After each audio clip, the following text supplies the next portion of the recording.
अस्सलाम वालेकुम व्यूअर्स, आप देख रहे हैं शोबिज़ स्टार। आज के स्टूडियो में हम बात करने जा रहे हैं मक्का मुकरमा से वापसी पर यमुना ज़ैदी की मौलाना तारिक जमील साहब के घर तशरीफ़ आवरी हुई। यमुना ज़ैदी मौलाना साहब की छोटी साहबजादी के गले लगकर ज़ारो कतार रो पड़ी। इनकी पहली मुलाकात मौलाना तारिक जमील साहब की फैमिली से हुई। यमुना ज़ैदी की मुकम्मल इस वीडियो को आपसे शेयर करते हैं, लेकिन उससे पहले आपसे छोटी सी गुजारिश है कि अगर आप मेरे चैनल शोबिज़ स्टार पर नए हैं तो मेरे चैनल को ज़रूर सब्सक्राइब करें ताकि आने वाली हर अपडेट आप तक बरवक़्त पहुंच सके। व्यूअर्स, जैसा कि आप जानते हैं मौलाना साहिब के साहबजादे की वफ़ात को तकरीबन 2 महीने होने वाले हैं। बेटे की वफ़ात पर मौलाना साहिब बहुत ज़्यादा आपदीदा नज़र आए, जिसकी असल वजह ये थी कि मौलाना साहब को अपने बेटे आसिम जमील से बेपनाह मोहब्बत थी। आसिम जमील साहब की मोहब्बत कभी भी मौलाना साहब के दिल से कम नहीं कर सकता और ना ही उनकी कमी को कोई पूरा कर सकता है, और इनको एक बहुत बड़ा सदमा पहुंचा है। अल्लाह ताला मौलाना साहब को और उनके अहले खाना को सब्र जमील अता फरमाए।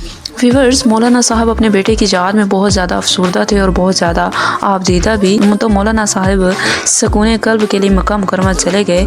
मक्का मुकरमा से वापसी पर अदाकारा यमुना ज़ैदी मौलाना साहब के घर तशरीफ़ लाई और उनके दुख में शरीक हुई। यमुना ज़ैदी जो कि मौलाना तारिक जमील साहब की बहुत इज़्ज़त करती हैं और अपने बाप की तरह मानती हैं। उनका कहना है कि मैंने मौलाना तारिक जमील साहब से दीन की तालीमात सीखी हैं और यही वजह है कि मैं उनको अपना रूहानी बाप समझती हूँ। मौलाना तारिक जमील साहब एक दरवेश और आलिम इंसान है। इन्होंने सारी ज़िंदगी इल्म हासिल किया और इसे लोगों तक पहुँचाया है, और यही वजह है कि अल्लाह ताला ने मौलाना साहब को बहुत इज़्ज़त अता की है। व्यूअर्स, आपको बताते चले मौलाना साहब के 3 बेटे और 2 बेटियाँ हैं। मौलाना साहब की छोटी साहबजादी उनकी बेहद लाडली है और मौलाना साहब उनसे बहुत ज़्यादा मोहब्बत करते हैं। व्यूअर्स, अदाकारा यमुना ज़ैदी ने बताया कि मैं जैसे ही मौलाना साहब के घर दाखिल हुई तो उनकी छोटी साहबजादी उनके गले लगकर ज़ारो कतार रोने लगी। आसिम जमील साहब नहायत शफीक इंसान थे। उन्होंने कभी किसी के साथ बुरा नहीं किया और ना बुरा करने का कभी सोचा।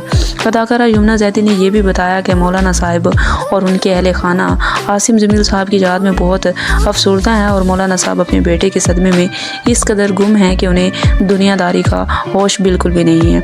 मैं जितनी देर वहाँ बैठी रही सिर्फ आसिम जमील के बारे में ही बातें होती रहीं। अल्लाह ताला ऐसा दुख किसी माँ बाप को ना दिखाए। मैं दुआ गो और आपसे मगफिरत की दरख्वास्त है। अल्लाह ताला मौलाना साहब और उनके अहले खाना को सब्र जमील अता फरमाए। अब तक की वीडियो के लिए इतना ही। अल्लाह निगहबान।